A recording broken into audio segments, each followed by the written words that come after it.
Hi everyone, today we're gonna learn the difference between two tenses, present perfect and present perfect continuous. Present perfect describes actions, events that have a connection to the present moment. It focuses on the result or outcome of the action. For example, she has finished her homework. Focuses on the result, her homework is now complete. I have visited Paris 3 times.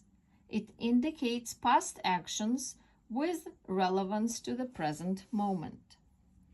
Present perfect continuous emphasizes duration of action or event started in the past and it continues to present. For example, she has been studying for 2 hours. It emphasizes the duration of the action. She started studying 2 hours ago and still studying.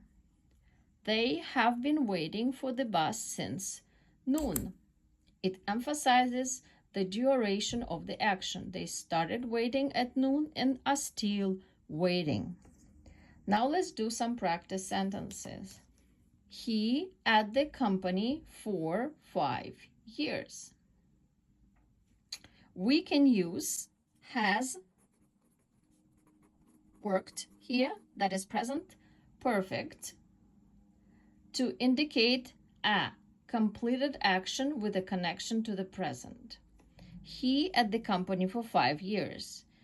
We can use present perfect continuous here. He has been working at the company for 5 years to emphasize the duration of the action, working at the company. Thank you.